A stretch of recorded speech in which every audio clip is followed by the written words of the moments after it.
Good evening friends. हम लोग जो तृतीय क्षेत्र है आपका, यहाँ तक हम लोग आज सुबह में कर चुके हैं। चलिए तृतीय क्षेत्र का जो पहला प्रश्न है, आइए उसे देखते हैं। भारतीय अर्थव्यवस्था का कौन सा जो क्षेत्र है वो सकल राष्ट्रीय उत्पाद में सबसे ज़्यादा अधिक योगदान करता है? तो ये तो तृतीय क्षेत्र ये सभी को पता है। और अगर करेंट डाटा आपको चाहिए तो इस बॉक्सेस में आपको मिल जाएगा। ओके, देखिए तृतीय क्षेत्र का मतलब होता है कि सेवा क्षेत्र, जिसमें कि GBA यानी कि राष्ट्रीय उत्पाद के सकल मूल्य वर्धन में सबसे ज़्यादा ये योगदान करता है। और भारत का जो राष्ट्रीय आय है उसका सबसे मुख्य स्रोत ये है। ठीक है, 30 मई 2025 को जारी हुआ है राष्ट्रीय आय का अंतिम अनुमान के अनुसार 2024-25 के अनुसार स्थिर कीमतों पे देखा जाए और चालू मूल्यों पर तृतीय क्षेत्र का सकल मूल्य वर्धन में हिस्सा यानी कि GBA में हिस्सा कितना है? 55% अनुमानित है। 55% के करीब तृतीय क्षेत्र का जो है अनुमानित है चालू मूल्य पे। ठीक है, सेकेंड नंबर क्वेश्चन देखते हैं हम लोग। सेकेंड नंबर क्वेश्चन आपका, निम्नलिखित में से भारत के राष्ट्रीय आय का मुख्य सबसे स्रोत तो सेवा क्षेत्र यानी तृतीय क्षेत्र, ये आपको पहले ही बता। तीसरा प्रश्न कह रहा है कि पिछले दशक के दौरान भारतीय अर्थव्यवस्था के किस क्षेत्र में सबसे ज़्यादा विकास हुआ है? तृतीय क्षेत्र में हुआ है। 2024-25 का जो आंकड़ा है आपका, पहले तो 91-92 में 41% के करीब था इसका योगदान। अब जाकर 24-25 का अगर अनुमान देखा जाए स्थिर मूल्यों पर 2011-12 के जो हम लोग निकालते हैं उसमें लगभग ये 50% अनुमानित है जो आपका तृतीय क्षेत्र है। ठीक है, आर्थिक सर्वेक्षण 2023-24 के अनुसार 2024 में वर्तमान कीमत पे कृषि उद्योग और सेवा का कुल हिस्सेदारी जो है GVA में कितना योगदान है? तो इसका आंसर आपका है 17.7। ये 2017वीं का क्वेश्चन है ये। ठीक है, 17.7 जो है आपका कृषि क्षेत्र में, 27.6 जो है उद्योग में और 54% के करीब जो है आपका सेवा क्षेत्र में है। यानी कि आपका ये करंट ही डाटा है, अभी भी लगभग उतना ही है। 30 मई को के अनुसार जो है ये 55% हो गया है आपका तृतीय क्षेत्र। जो उद्योग है, जो द्वितीय क्षेत्र है हमारा, वो 25.3 हो गया है। ठीक है, उसके अलावा जो है कि आपका 19.7% आपका कृषि क्षेत्र यानी कि कृषि और संबंधित क्षेत्र जो है, यानी कि जो प्राथमिक क्षेत्र है उसमें आपका हिस्सेदारी 19.7% है। ये 30 मई 2025 का आंकड़ा है। आप इसको अच्छे से नोट भी कर सकते हो, इसको नोट कर लीजिए आप, क्योंकि यहीं से क्वेश्चन आपका पूछा जा सकता है। और करीब 1.5 साल का जो है डाटा पूछ रहा है, ज़रूरी नहीं कि इस बार का ही बजट पूछे। इसमें आप देख चुके होंगे जो आपका ESO का एग्ज़ाम हुआ है उसमें, या फिर जो आपका इसमें अभी जो एडो वाला एग्ज़ाम हुआ है आपका, उसमें भी करेंट डाटा आपका पहले का ही पूछ रहा है। ठीक है ना। चलिए अब हम लोग देखते हैं जो आपका 4 नंबर क्वेश्चन हो गया है आपका। अब है टॉपिक आपका राजकोषीय नीति। ठीक है, राजकोषीय नीति एवं राजस्व। ये कोई क्वेश्चन बहुत, यहाँ से बहुत सारे क्वेश्चन आएंगे आपको। 5 नंबर प्रश्न आपके जैसे देख लेते हैं, इसमें भी सेम चीज़ ही है। जैसे जैसे अर्थव्यवस्था विकसित होती है, राष्ट्रीय आय में तृतीय क्षेत्र का अंश क्या होता है? पहले बढ़ता है और उसके बाद तत्पश्चात घटता है। जैसे जैसे जो अर्थव्यवस्था विकसित होती है तो राष्ट्रीय आय में तृतीय क्षेत्र, जिसे सेवा क्षेत्र हम लोग कहते हैं, उसका अंश बढ़ता जाता है। और प्राथमिक क्षेत्र, जिसमें कृषि और संबंध गतिविधियां हैं, खनन है, उत्खनन सम्मिलित होता है। प्राथमिक क्षेत्र में देखो क्या क्या है, कृषि है, संबंध गतिविधियां, खनन और उत्खनन सम्मिलित है। इसके अलावा जो इनका जो है कम होता रहता है। ठीक है ना। और तृतीय क्षेत्र का तो बढ़ता है, तो इसलिए पहले जो है बढ़ता जाता है। ठीक है ना, बढ़ता जाता है। ये आंसर आपका C है, बढ़ता जाता है। ठीक है, और 30 मई 2025 का आंकड़ा अगर देखा जाए तो राष्ट्रीय आय का अंतिम अनुमान 2024-25 के अनुसार चालू मूल्यों पर भारत का नॉमिनल सकल मूल्य वर्धन GVA में प्राथमिक क्षेत्र, द्वितीय क्षेत्र और तृतीय क्षेत्र का योगदान क्रमशः 19.7% है, 25.3% है द्वितीय और तृतीय क्षेत्र में 55% है। सेम डाटा था, इस कुछ नहीं है। चलिए राजकोषीय नीति और राजस्व, यहाँ से आपका क्वेश्चन इम्पोर्टेंट है। ठीक है, भारत सरकार का जो राजकोषीय घाटा है निम्नलिखित में से किसके बराबर होता है? तो कर्ज बनाने वाली पूंजीगत प्राप्ति के बराबर। कर्ज बनाने वाली पूंजीगत प्राप्ति के बराबर है। ठीक है, भारत सरकार का राजकोषीय घाटा कर्ज बनाने वाली पूंजीगत प्राप्ति के बराबर होता है। राजकोषीय घाटा सरकार के जो कुल खर्च है और उसके ऋण ग्रहण को छोड़ के उसके कुल प्राप्तियों के बीच का अंतर होता है। ठीक है, कुल खर्च उसके ऋण ग्रहण को छोड़ के उसके जो है खर्च और उसके कुल प्राप्तियों के बीच का अंतर राजकोषीय घाटा कहलाता है। ठीक है ना, और ये 2018 का आपका प्रश्न है। चलिए सेकंड नंबर प्रश्न देखते हैं हम लोग। राजकोषीय घाटा यानी कि फिजिकल डेफिसिट की नई परिभाषा का सुझाव दिया गया था। जो चलैया समिति है ना, चलैया समिति के द्वारा राजकोषीय घाटा की नई परिभाषा का सुझाव दिया गया था। थर्ड नंबर क्वेश्चन, कौन सा राजकोषीय नीति का एक उपकरण है? तो कर यानी कि टैक्स जो है वो राजकोषीय नीति का उपकरण है। ठीक है, चलिए बॉक्सेस में देखते हैं।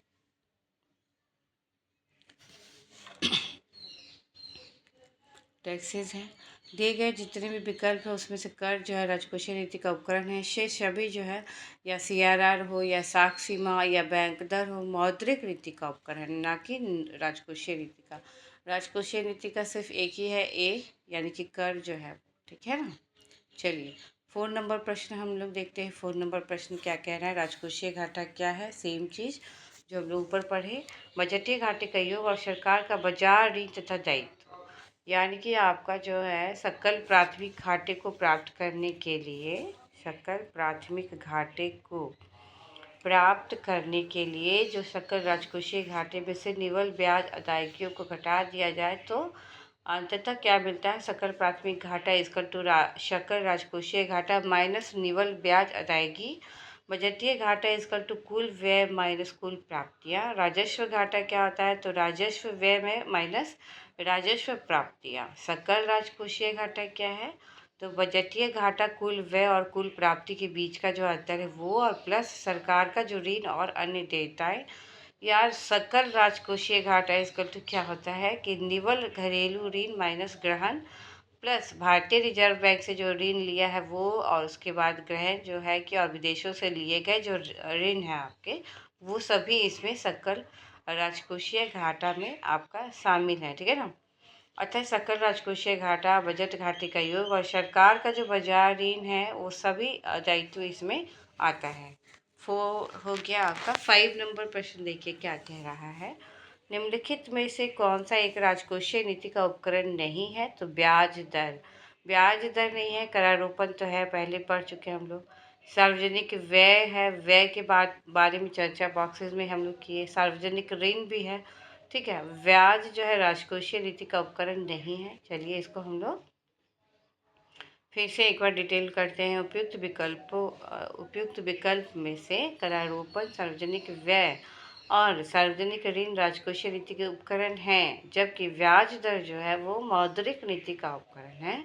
राजकोषीय नीति सामान्य सरकार से संबंधित होता है, मौद्रिक नीति तो RBI का है ना, और राजकोषीय नीति सामान्य सरकार से रिलेटेड है, इसलिए ब्याज दर जो है वो मौद्रिक नीति का है, इसका नहीं है, राजकोषीय नीति का नहीं है। ठीक है ना, जबकि मौद्रिक नीति का क्रियान्वयन RBI बैंक करता है अपनी मौद्रिक नीति समिति के द्वारा। और इस समिति में कौन कौन होता है पता है? ये भी आपसे पूछ सकता है। 6 नंबर जो क्वेश्चन है, आइए इसको देखते हैं। इकोनॉमिक्स में थोड़ा सा स्टेटमेंट वाला भी दे देता है ताकि आप कंफ्यूज हो जाओ, बना नहीं पाओ, पर आप अच्छे से इसको रीड करना पहले। ठीक है ना, संघ सरकार के बीच में नवीनतम विकास के बारे में निम्नलिखित कथनों पर विचार कीजिए। महामारी वित्तीय वर्ष 21 दौरान जो है संघ सरकार का राजकोषीय घाटा GDP के 9.2% तक पहुंच गया था। ये उस समय का करेंट है आपका, तो इसका आंसर केवल एक कह रहा है आपका, केवल एक आंसर। ठीक है ना, तो यानी कि सिर्फ एक जो है आपका सही है। यानी कि महामारी के टाइम में वर्ष 21 के दौरान संघ सरकार का राजकोषीय घाटा GDP के 9.2% तक पहुंच गया था, ये सही है। वित्तीय वर्ष 22 में क्या हुआ फिर कि राजकोषीय घाटा कम होकर सकल घरेलू उत्पाद का 7.7% हो गया था, ये गलत है। पिछले 2 वर्षों में राजस्व संग्रह कम हो गया है, ये भी आपका गलत है। चलिए बी आंसर है आपका, केवल एक। ठीक है ना। अब चलिए इसका डिटेल बॉक्स पढ़ लीजिएगा तो आपको कंफर्म हो जाएगा कि सही क्या है। एक तो कथन एक सही है, क्योंकि कोविड-19 के टाइम में, महामारी के टाइम में 2021 के समय में संघ सरकार का राजकोषीय घाटा घरेलू उत्पाद के 9.2% तक पहुंच गया था और वित्तीय वर्ष 2022 में राजकोषीय घाटा कम होकर जीडीपी का 6.7% तक हो गया था, ना कि 7.7। तो आपका ये आंकड़ों का जो खेल है ये आपको हमेशा कंफ्यूज करेगा वहाँ पे। और जनरली क्या होगा ना कि 2-3 स्टेटमेंट में आपका आंकड़ा वाला ही चला सकता है। ठीक है ना। तो ध्यान से अच्छे से आप नोट करते जाना डाटा को, बहुत इम्पोर्टेंट है, क्योंकि इस जो बुक है, इस बुक में ना आपको बहुत सारी चीज़ें जो है करंट अपडेट करके दिया हुआ है, तो कंफ्यूज नहीं होना है। अतः कथन दो जो है असत्य है। 2 वर्षों में राजस्व संग्रह में वृद्धि हुई है, न कि कमी हुई है। राजस्व संग्रह में नेचुरल सी बात है कि वृद्धि ही होगा, इसलिए कथन 3 भी असत्य है और आपका एक ही सही है, इसलिए बी आंसर। ठीक है। 7 नंबर क्वेश्चन चलो देखते हैं हम लोग। केंद्रीय बजट 2021 के अनुसार राजकोषीय घाटा 21-22 में सकल घरेलू उत्पाद का कितना प्रतिशत आकलन किया गया है? तो ये डी है, यानी कि 6.8%। केंद्रीय बजट 2021 के अनुसार राजकोषीय घाटा 21-22 का ये चीज़ है। ठीक है ना। तो उस समय कितना आकलन किया गया जीडीपी का, कितना? तो 6.8 उस समय था आपका 21-22 का। अगर अभी आपको देखा जाए तो बॉक्सेस में देख सकते हो आप ना, बॉक्स में देखो करंट अपडेट करके, जो जब ये जो है आपका 24-25 का है। ठीक है ना। तो चलिए हम लोग देखते हैं। बजट अनुमान 25-26 के लिए राजकोषीय घाटा 4.4% अनुमानित है। 24-25 में ये 4.8% था, जबकि बजट 24-25 के लिए ये 4.9% अनुमानित है। ठीक है। तो 25-26 में 4.4% अनुमानित था। ठीक है। और 24-25 जो है आपका 24-25 के लिए आपका ये 4.8%, जबकि बजट अनुमान जो अगर देखा जाए 24-25 के लिए तो ये 4.9% अनुमानित है। और वर्ष 2023-24 में ये वास्तविक देखा जाए तो 5.6% था। क्या? राजकोषीय घाटा। तो कितना है अभी बताओ? 24-25 के लिए यह 4.8%, जबकि बजट अनुमान में यह 4.9% अनुमानित है। ठीक है। चलो 8 नंबर क्वेश्चन देखते हैं हम लोग। 8वां क्वेश्चन देखिए। कह रहा है कि भारत के केंद्रीय बजट में संस्थागत कृषि शाख का प्रवाह बढ़ाने के लिए वर्ष 2020-21 के लिए क्या शाख लक्ष्य रखा गया है?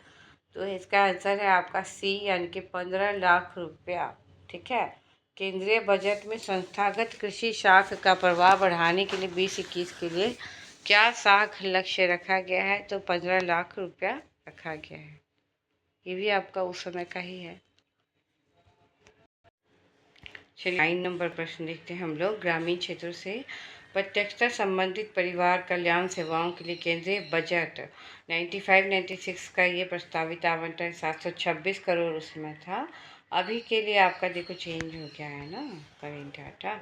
तो इसमें आपका 25 का दिया हुआ, 25-26 का जो बजट है उसके तहत परिवार कल्याण सेवाओं हेतु 1536.97 करोड़ रुपए व्यय का प्रावधान किया गया है।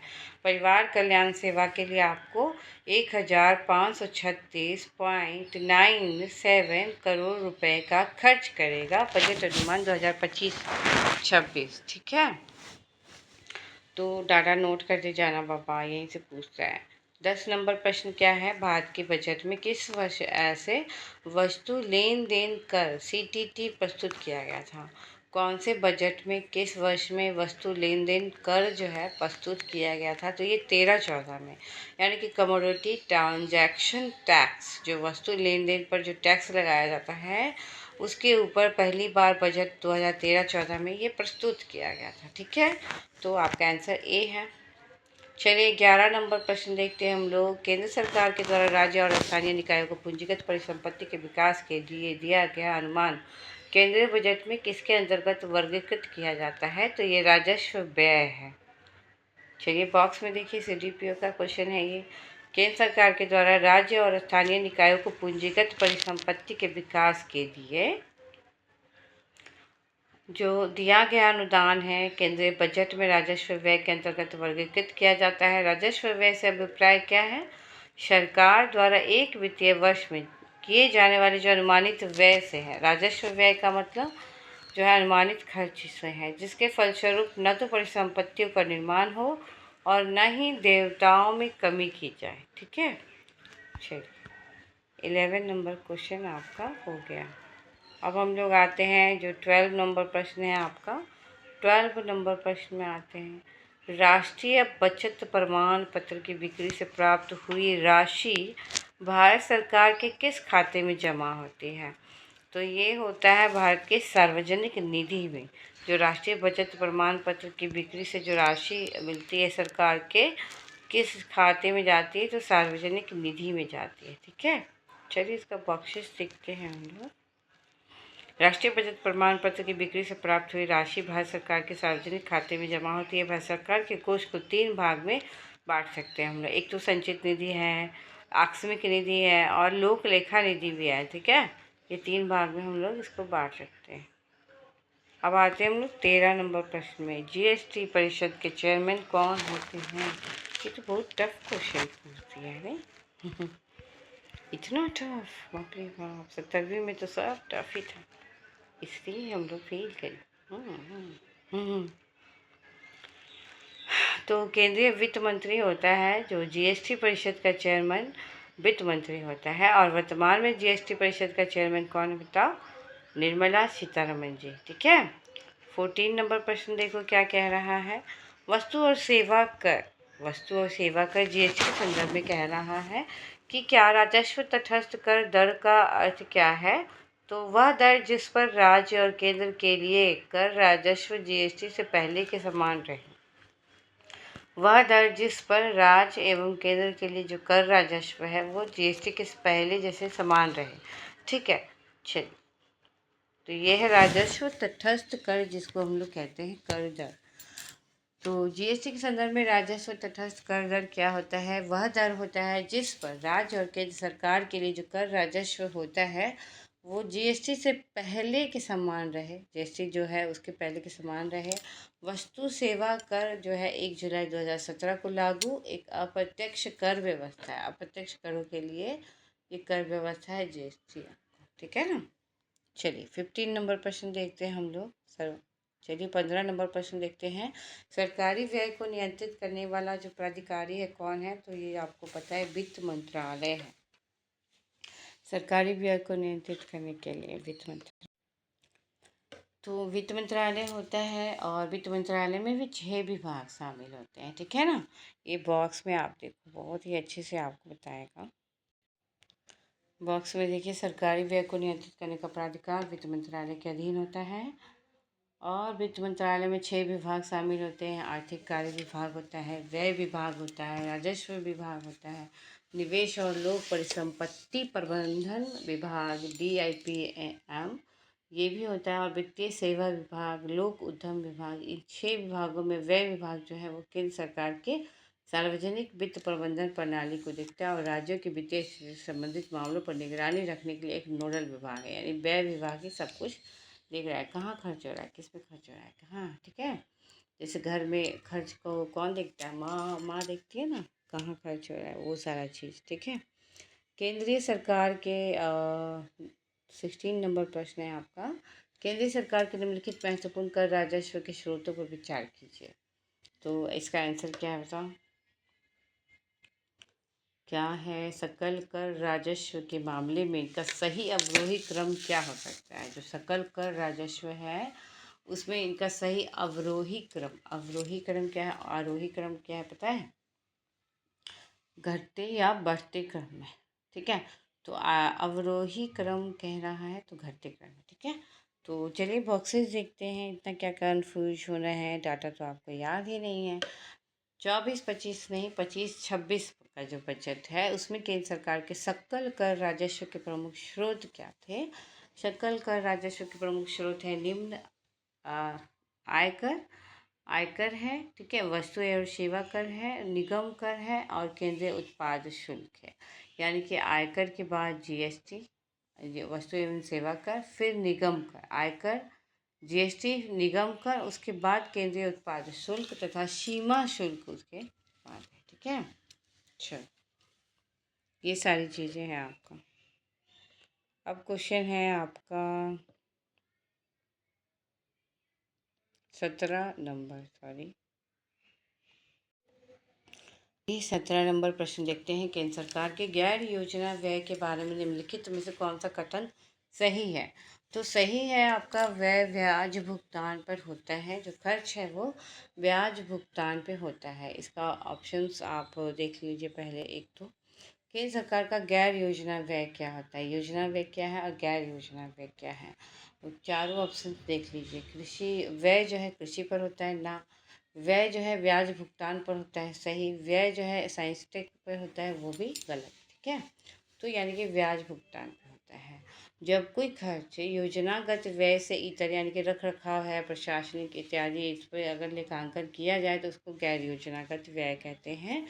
और भारत में योजनागत और गैर योजनागत व्यय का लेखांकन को समाप्त करते हुए केवल पूंजीगत और राजस्व व्यय का लेखांकन किया जा रहा है। अब क्या कर रहा है, योजनागत और गैर योजनागत व्यय लेखांकन को समाप्त कर दिया गया और पूंजीगत और राजस्व व्यय का लेखांकन किया जा रहा है। तो ये आपका रिंट अपना याद रखना, अपडेट रखना है, इस पर कंफ्यूज नहीं होना। योजनागत और गैर योजनागत व्यय लेखांकन को समाप्त कर दिया गया है, पूंजीगत और राजस्व व्यय का लेखांकन किया जा रहा है। ठीक है, 18 नंबर प्रश्न देखते हैं हम लोग। निम्नलिखित प्रत्यक्ष करों में से किस कर से सरकार को अधिकतम राजस्व की प्राप्ति होती है? तो आय कर से सबसे ज़्यादा होती है। 25-26 के अनुसार देखा जाए तो कुल आय के अंतर्गत देखा जाए डायरेक्ट कर में प्रत्यक्ष कर में सर्वाधिक हिस्सेदारी आयकर की है, सबसे ज़्यादा आयकर की है। ठीक है, सबसे ज़्यादा हिस्सेदारी आयकर की है, उसके बाद ही जीएसटी का है और निगम कर का है। यानी कि सबसे नंबर 1 पे आयकर, सेकंड नंबर पे जीएसटी और निगम कर। ठीक है, 19 नंबर प्रश्न देखते हैं हम लोग। 19 नंबर प्रश्न आपको क्या कह रहा है? 1992-93 में रेलवे बजट में अतिरिक्त राजस्व में वृद्धि का अनुमान है लगभग, ये कितना है? तो अभी 25-26 का अगर देखा जाए बॉक्स में देखिए आप, 25-26 में रेलवे मंत्रालय ने 2.65 लाख करोड़ रुपए पूंजीगत व्यय का प्रावधान किया है। 25-26 में रेलवे मंत्रालय के लिए कितना पैसा देने की बात की गई है? तो 2.65 लाख करोड़ रेलवे को दिया जाएगा, पूंजीगत व्यय का ये प्रावधान किया गया है। 20 नंबर प्रश्न देखिए क्या कह रहा है। निम्नलिखित में से सबसे बड़ा एकल साधन कौन सा है जिससे भारत में राजस्व कर से सरकार को आय होती है? कौन सा ऐसा साधन है जिससे भारत में राजस्व कर से सरकार को आय होती है? तो देखते हैं हम लोग आंसर। 20 का आंसर है ना। अच्छा, इसका आंसर है सी, यानी कि व्यक्तिगत आयकर। इसका बॉक्स पढ़िए, बॉक्स इसका अच्छे से एक बार देख लीजिए। सी इसका आंसर है आयकर, व्यक्तिगत आयकर। ठीक है ना। 25-26 के अनुसार बजट में देखा जाए तो केंद्र सरकार के सकल कर राजस्व के प्रमुख स्रोत निम्न हैं। जो केंद्र सरकार है उसका सकल कर राजस्व के प्रमुख स्रोत भी है, और इसमें आयकर है। सेकंड नंबर पे वस्तु एवं सेवा कर है। थर्ड में है निगम कर, और केंद्रीय उत्पाद शुल्क जो है आपका 4 नंबर पे है। ठीक है ना। सीमा शुल्क जो है आपका वो 5 नंबर पे है। भारत सरकार की आय का सबसे बड़ा स्रोत क्या है? तो ये प्रत्यक्ष कर है। भारत सरकार की आय का सबसे बड़ा स्रोत प्रत्यक्ष कर है। और 25-26 के अनुसार जहाँ सकल कर राजस्व में प्रत्यक्ष कर का हिस्सा 59% के करीब था, वहीं अप्रत्यक्ष कर का हिस्सा जो है 40% के करीब, 41% आप मान सकते हो कि 40 या 41% अप्रत्यक्ष कर है। किस में? सकल कर राजस्व में। प्रत्यक्ष कर का हिस्सा आपका 59% है, और अप्रत्यक्ष कर का हिस्सा कितना है? इनडायरेक्ट टैक्स, इनडायरेक्ट टैक्सेस का हिस्सा है 40 या 41% के करीब। जीडीपी के अनुपात में ये संदर्भ है। तो अगर जीडीपी के अनुपात में देखे जाए तो ये 7.5% जो है प्रत्यक्ष कर है, अप्रत्यक्ष कर 4.9% अनुमानित है। ठीक है, तो ये इम्पोर्टेंट है आपका डाटा, इसको नोट कर लो। भारत में आय का सबसे बड़ा स्रोत क्या है? तो प्रत्यक्ष कर है। ये तो सबको पता है, प्रत्यक्ष कर है आय का सबसे बड़ा स्रोत। भारत सरकार के राजस्व का प्रधान स्रोत क्या है? प्रत्यक्ष कर है। ब्याज भुगतान का एक आइटम है, ब्याज भुगतान का एक आइटम है राजस्व व्यय का। ब्याज भुगतान एक आइटम किसका है? राजस्व व्यय का है। तो ब्याज भुगतान राजस्व व्यय के अंतर्गत शामिल किया जाता है। उसकी प्राप्ति या व्यय राजस्व आय या राजस्व व्यय में शामिल किया जाता है। जो ब्याज भुगतान है तो उसकी प्राप्ति, उसके जो खर्च हैं उसको शामिल करेंगे हम लोग, उसकी प्राप्ति और उसके खर्च को शामिल करेंगे तो राजस्व व्यय में शामिल किया जाता है। ब्याज भुगतान राजस्व व्यय की मद है। ठीक है,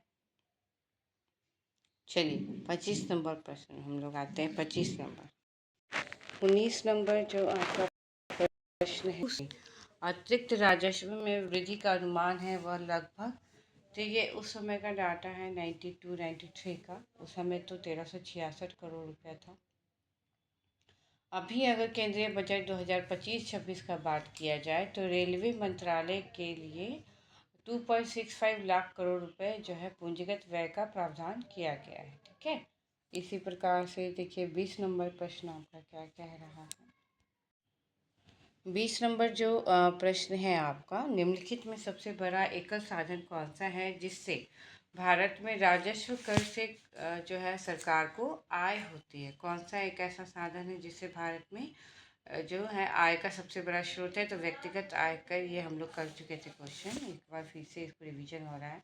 भारत सरकार की आय का सबसे बड़ा स्रोत है प्रत्यक्ष कर, और ये जो है आपका बजट 2025-26 के अनुसार देखा जाए तो जहां सकल कर राजस्व में प्रत्यक्ष कर का हिस्सा 59% था पहले, अप्रत्यक्ष कर का हिस्सा जो है वो 40 पॉइंट करीब करीब 41% ये आप लोग का हो चुका है। जो 25-26 के अनुसार डाटा एक बार फिर से नोट कर लेना, बजट 2025-26 के अनुसार। ठीक है, जो है आपका सकल कर राजस्व में प्रत्यक्ष कर का हिस्सा 59% के करीब और अप्रत्यक्ष कर का हिस्सा जो है 41% के करीब है, यानी कि 40.99%। और जीडीपी के अनुपात में संदर्भ में यह क्रमशः 7.1% और 4.9% अनुमानित है, यानी कि अप्रत्यक्ष कर 4.9%। ठीक है, चलिए 22 नंबर जो है आपका प्रश्न है, आइए इसको हम लोग देखते हैं।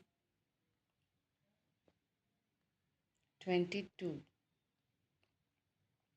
भारत में आय का सबसे बड़ा स्रोत क्या है? प्रत्यक्ष कर है। भारत सरकार के राजस्व का प्रधान स्रोत प्रत्यक्ष कर ही होता है। 24 नंबर प्रश्न, ब्याज भुगतान एक आइटम है राजस्व व्यय का। ब्याज भुगतान एक आइटम है राजस्व व्यय का, यानी कि ब्याज भुगतान राजस्व व्यय के अंतर्गत शामिल किया जाता है। उसकी प्राप्ति या व्यय जो है राजस्व आय या राजस्व व्यय में शामिल किया जाता है, और ब्याज भुगतान राजस्व व्यय की ही मद है। 25 नंबर प्रश्न हम लोगों को करना था।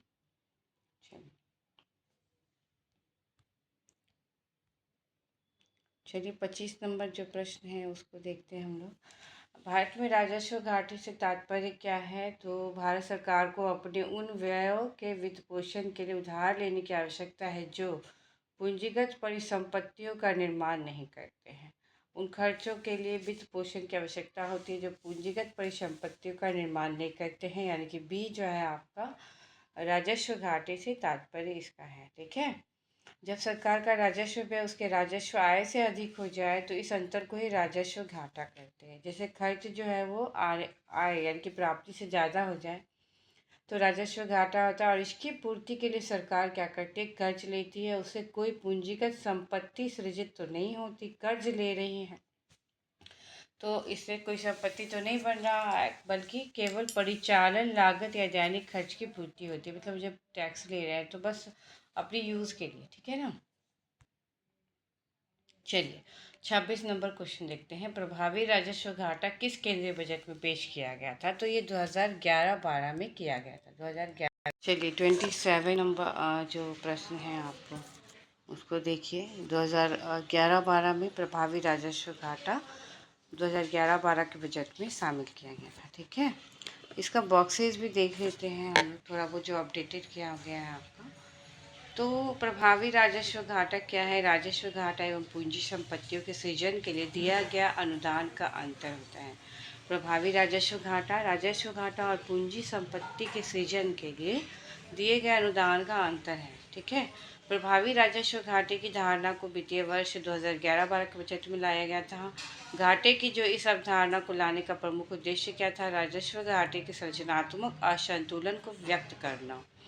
ठीक है। और इसे वित्तीय वर्ष 2012-13 के बजट में राजकोषीय उत्तरदायित्व एवं बजट प्रबंधन अधिनियम 2003 एफआरबीएम के अंतर्गत इसको शामिल भी किया गया। 2012-13 का जो बजट है उसमें, ठीक है। प्रभावी राजस्व घाटा इक्वल टू राजस्व घाटा माइनस पूंजी परिसंपत्ति के सृजन हेतु सहायता अनुदान। राजस्व घाटा में से आप पूंजी परिसंपत्ति के सृजन को घटा दीजिए, ये प्रभावी राजस्व घाटा आपका आ गया। और केंद्रीय बजट जो 2025-26 का है, उसमें 25-26 में बजट अनुमान के तहत प्रभावी राजस्व घाटा जीडीपी का 0.3% अनुमानित है। तो ये जो आपका प्रभावी राजस्व घाटा है वो जीडीपी का कितना है, 0.3% है। और ये लेटेस्ट डाटा है, आप प्लीज़ इसको नोट डाउन करते जाना। इकोनॉमिक्स में बस आपको डाटा ही नोट करना है, ठीक है ना। जबकि वर्ष 2024-25 में और 24-25 के लिए ये 1.1% के करीब था, ठीक है। और ये 0.6% अनुमानित है 2024-25 में। वर्ष 23-24 के लिए तो ये 1.6% दर्ज की गई थी, ठीक है। चलिए 27 नंबर प्रश्न हम लोग आते हैं। 92 से 93 के लिए वित्तीय घाटा प्रदर्शन है लगभग कितना। तो ये तो पहले का डाटा है, अभी करेंट में इसको अपडेट करके दिया गया है। 27 नंबर क्वेश्चन, ठीक है ना। चलिए इसका बॉक्सेस देखिए, बॉक्सेस जो है आपका बॉक्सेस,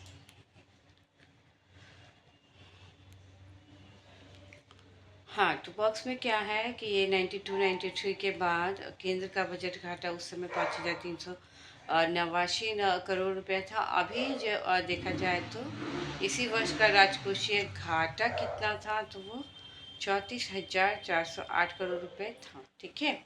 और 25-26 जो बजट है उसके अनुसार देखा जाए तो राजकोषीय घाटा जीडीपी का कितना है, 4.4% है। 25-26 बजट में राजकोषीय घाटा जीडीपी का 4.4% अनुमानित है, ठीक है। चलिए अब 28 नंबर प्रश्न देखते हैं हम। 28 जो कि आपका 70वीं का प्रश्न है। केंद्रीय बजट 24-25 में विकसित भारत की दिशा में बजट प्राथमिकताओं में कौन सा शामिल नहीं है। इस टाइप का प्रश्न हम लोग पहले भी पढ़ चुके हैं, जो आत्मनिर्भरता वाला था, ठीक है। हाँ तो ना इसमें सी आंसर है, यानी कि सतत विकास को शामिल किया गया है। विकसित भारत की दिशा में 2024-25 का बजट में सतत विकास नहीं है। ऊर्जा सुरक्षा है, कृषि में उत्पादकता और अनुकूल नीतियाँ हैं, और रोजगार और कौशल प्रशिक्षण भी है। बस ये नहीं है, सतत विकास नहीं है, ठीक है। चलिए इसको पढ़ लेते हैं, क्योंकि इसमें आपको 9 प्राथमिकता डाला गया था 2024-25 के बजट में। और पीछे का भी पूछ रहा है, क्योंकि एडो का एग्ज़ाम में आप देखे होंगे पहले के बजट से क्वेश्चन थे, ठीक है ना। तो जुलाई 2024 में प्रस्तुत हुआ है बजट 2024-25। विकसित भारत की दिशा में ना 9 प्राथमिकताओं को लाया गया था। पहला आपका कृषि में उत्पादकता, अनुकूलनीयता, रोज जो है कि वो हो गया। फिर सेकंड हो गया आपका रोजगार और कौशल प्रशिक्षण। तीसरा हो गया समावेशी मानव संसाधन विकास, सामाजिक न्याय, ठीक है। और चौथा हो गया विनिर्माण तथा सेवा। पांचवा शहरी विकास। छठा हो गया ऊर्जा सुरक्षा।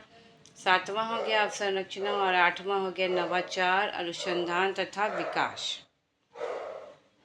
नवाचार, अनुसंधान तथा विकास, अगली पीढ़ी के सुधार, नौवां हो गया आपका। तो इस टाइप से आपका 9 जो है प्राथमिकता शामिल है इसमें, ठीक है। सतत विकास नहीं है। 29 नंबर प्रश्न देखते हैं। कह रहा है कि भारत के बजट 22-23 की प्राथमिकता में क्या शामिल नहीं है। तो लगभग बजट से इस टाइप का ही प्रश्न आ रहा है, कंटिन्यू आपका। तो विनिवेश नहीं है। बाकी जो है 22-23 में पीएम गतिशक्ति था, समावेशी विकास था, उत्पादकता संवर्धन और निवेश था, ये सारी चीज़ें था, ठीक है ना। तो अभी का जो बजट का इसमें बॉक्सेस में आपको बहुत अच्छे से दिया हुआ है, आप एक बार देख लो। चलो देखो बजट का देखो। 2000 अनुमान, यहाँ पे बजट अनुमान 24-25 में सभी के लिए भरपूर अवसर का सृजन करने के लिए 9 प्राथमिकताओं के संबंध में सतत प्रयास की परिकल्पना की गई है। तो 9 प्राथमिकता तो हम लोग ऊपर पढ़ चुके हैं, ठीक है। 23-24 में 7 प्राथमिकता अपनाई गई थी, और ये 7 प्राथमिकता 23-24 का निम्न है, यानी समावेशी विकास है, अंतिम व्यक्ति तक पहुँच है। ठीक है, उसके अलावा जो है आपका अवसंरचना, निवेश, सक्षमता को सामने लाना, हरित विकास, युवा शक्ति तथा वित्तीय क्षेत्र। केंद्रीय बजट 25-26 में क्या है? चलिए, ये तो लेटेस्ट है, इसको अच्छे से पढ़ लीजिए। 25-26 में कृषि है, एमएसएमई है, निवेश तथा निर्यात को विकास के इंजन की संज्ञा दी गई है। साथ ही 6 क्षेत्र याद रखना, परिवर्तनकारी सुधार करने की भी बात की गई है। और ये 6 क्षेत्र कौन से हैं? ये 25-26 का है। ठीक है, ये 6 क्षेत्र निम्न है। कौन कौन? कराधान है, विद्युत क्षेत्र है, शहरी विकास है, खनन है, वित्तीय क्षेत्र है तथा विनियामक सुधार है। ये 6 क्षेत्र कौन कौन है? कराधान, विद्युत क्षेत्र, शहरी विकास, खनन, वित्तीय क्षेत्र और विनियामक सुधार। ठीक है,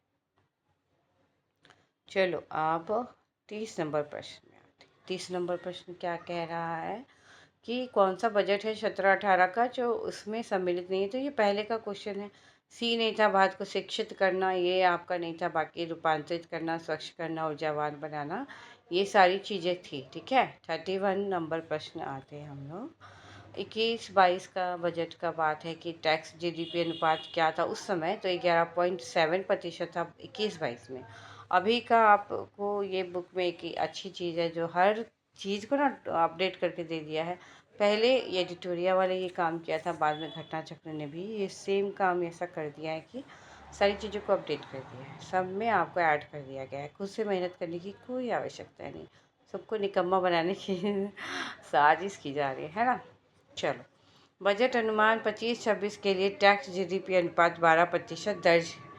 जो बजट अनुमान है हमारा 25-26, उसके जो है उसमें क्या है कि टैक्स जीडीपी अनुपात 12% दर्ज है, जबकि 24-25 में यह 11.9% है। अभी कितना है?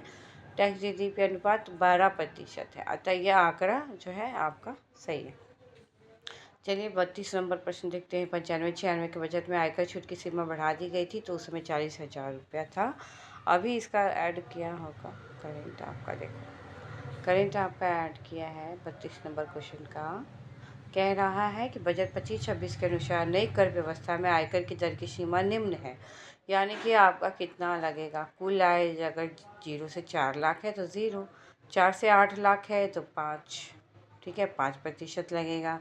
8 से 12 लाख है तो 10%, 12 से 16 लाख है तो 15%, 16 से 20 लाख है तो 20%, और 20 से 24 लाख है तो 25, 24 लाख से अधिक है तो 30, यानी कि लास्ट 30। ठीक है, चलो ये आप अपना लिख सकते हो, ऐसा कुछ ही नहीं है कि आपको सब कुछ याद ही करना है। लिख लीजिएगा, लास्ट टाइम लिख लीजिएगा। ठीक है, 33 नंबर प्रश्न देखिए, संशोधित मूल्य वर्धित कर का संबंध किससे है? तो उत्पाद कर से है। उत्पाद शुल्क के इतिहास में वर्ष 1986 एक ऐतिहासिक वर्ष रहा है, जब दीर्घकालीन राजकोषीय नीति 1985 के क्रियान्वयन में बीपी सिंह यानी कि तत्कालीन वित्त मंत्री थे उस समय, 85-86 के टाइम में वित्त मंत्री थे वीपी सिंह। उन्होंने 1 मार्च 1986 से मॉडरेट लागू किया था। मॉडरेट का मतलब संशोधित मूल्य वर्धित कर। यह एक प्रकार का जो है केंद्रीय उत्पाद शुल्क ही था। ठीक है ना, तो यानी कि आपका जो है ये उत्पाद कर से रिलेटेड है, और 86 में जो है कि ये लाया गया था मॉडरेट 1 मार्च 1986 को। 34 नंबर प्रश्न देखिए क्या कह रहा है। 34, भारत में सेवा कर किस से साल में लाया गया था? तो ये 94 से 95 के टाइम में लाया गया था। सेवा कर एक अप्रत्यक्ष कर है। इसे चलैया समिति की संस्तुति पर वित्तीय वर्ष 94-95 में वित्त अधिनियम 1994 के द्वारा लागू किया गया। यह संघ सूची का विषय है। 2004 में 88वें संविधान संशोधन अधिनियम 2003 के द्वारा अनुच्छेद 268 संविधान में शामिल किया गया। 88वां संविधान संशोधन, ठीक है, 2003 में हुआ था, और अनुच्छेद 268 संविधान में शामिल किया गया था। वर्तमान में यह अनुच्छेद संविधान से विलोपित कर दिया गया और सेवा कर जीएसटी में इसको शामिल कर दिया गया है। ठीक है, सेवा कर जीएसटी में शामिल है, जिसके लिए एक अलग से संवैधानिक प्रावधान है। तो जीएसटी का कौन सा संवैधानिक संशोधन है बताओ जल्दी से? 101 है क्या? 35 नंबर क्वेश्चन देखो क्या कह रहा है। भारत में बजट घाटे को पूर्ण करने की तदर्थ ट्रेजरी बिल प्रणाली को समाप्त कब किया गया? 31 मार्च 97 को।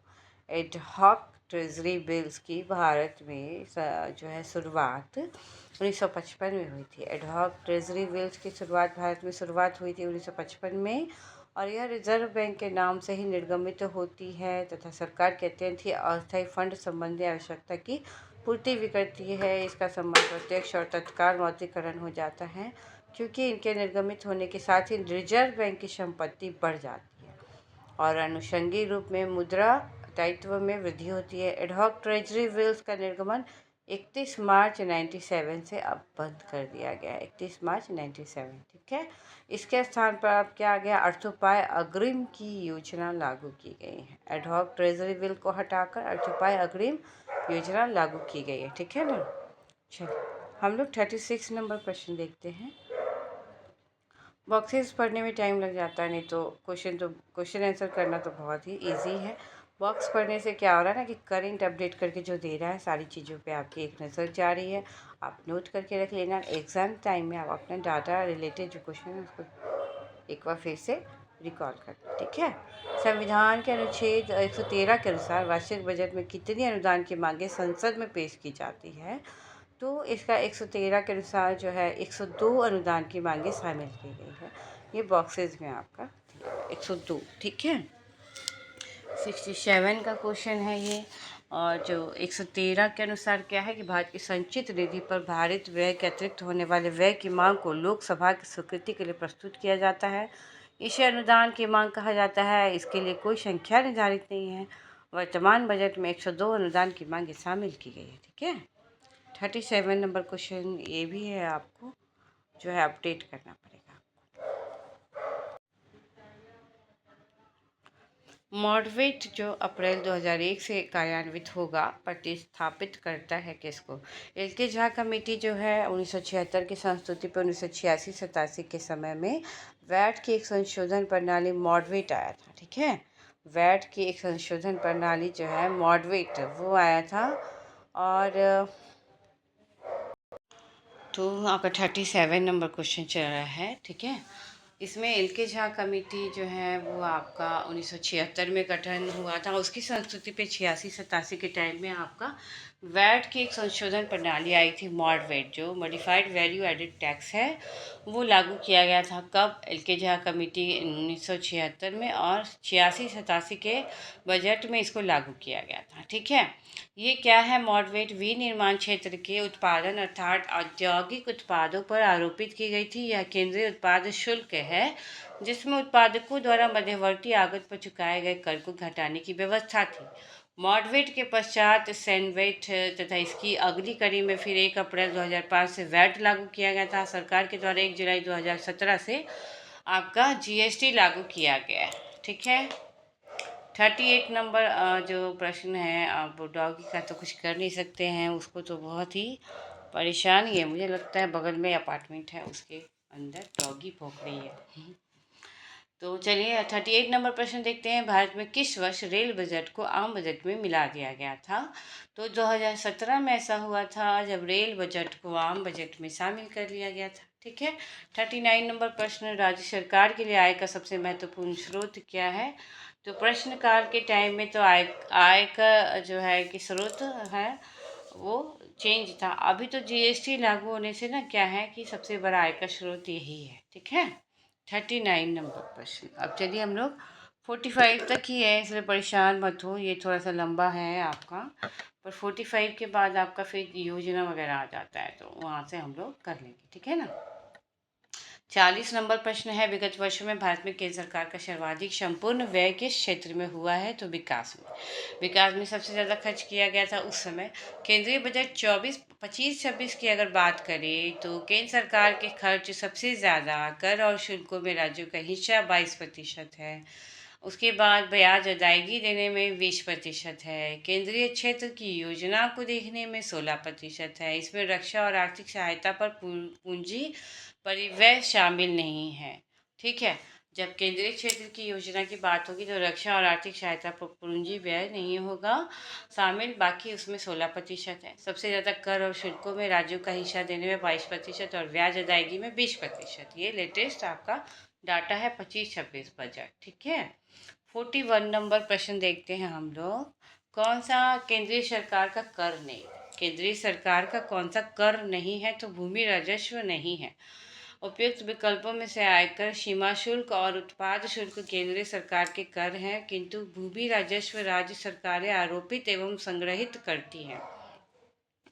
ठीक है, तो ये आपका 41 का बी है। भूमि राजस्व जो है केंद्रीय सरकार का कर नहीं है, आयकर है, सीमा शुल्क है, उत्पाद शुल्क है। ठीक है।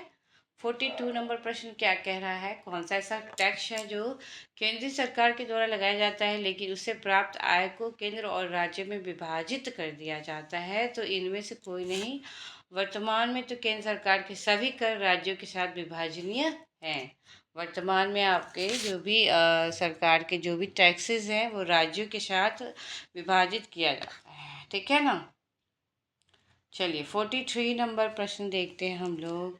कह रहा है कि कौन से दो परोक्ष कर हैं? तो वो है सी, बिक्री कर और उत्पादन शुल्क। ये जो है आपका परोक्ष कर है, बिक्री कर और उत्पादन शुल्क, ये आपका परोक्ष कर है। ठीक है, यानी कि करों में से आयकर और संपत्ति कर प्रत्यक्ष कर है, जबकि बिक्री कर और उत्पादन शुल्क परोक्ष कर है।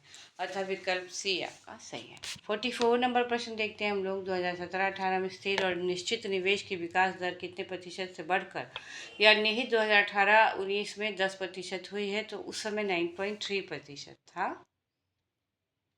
अभी जो है हम लोग जो बॉक्सेस हैं यहाँ पे एक बार आप देख लो, इसको बॉक्सेस को देख लो, इसमें करेंट अपडेट करके दिया है। ठीक है ना।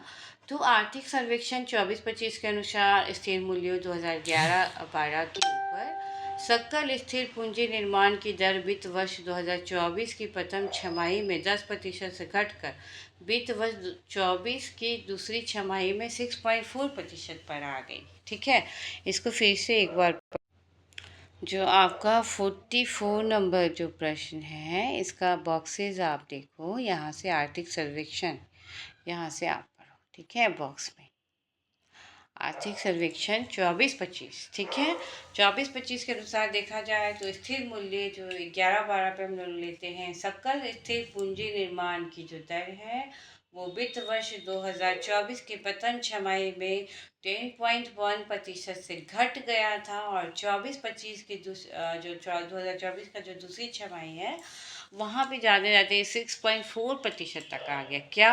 सकल स्थिर पूंजी निर्माण, और इसकी दर घट गई 6.4% हो गई। अभी तो 24-25 में देखा जाए तो 6.1% है। तो 6.1% लेटेस्ट डाटा है। लास्ट क्वेश्चन है आपका 45। अभी 16वां वित्त आयोग आ गया है, उसको भी बहुत अच्छे से करना है। ठीक है ना। 14वां वित्त आयोग के अनुसार विभाजन योग्य शुद्ध केंद्रीय राजस्व कर में राज्यों का प्रतिशत भाग है क्या? 42% उस समय था। अभी तो आपका जो 16वां वित्त आयोग आ गया है, 15वां वित्त आयोग में जो है राज्यों की हिस्सेदारी 42% से कम करके 41% कर दी गई है, और नवनिर्मित जम्मू कश्मीर राज्य के लिए केंद्र शासित जो प्रदेश है उसके लिए जम्मू कश्मीर और लद्दाख के लिए 1% की सिफारिश की गई है। यानी कि 41 हो गया, 42 नहीं है इसमें राज्य का हिस्सा। ठीक है, अब हम लोग योजना से ना नेक्स्ट वीडियो में करेंगे, काफ़ी लंबा ये वीडियो हो जाएगा। Thank you friends.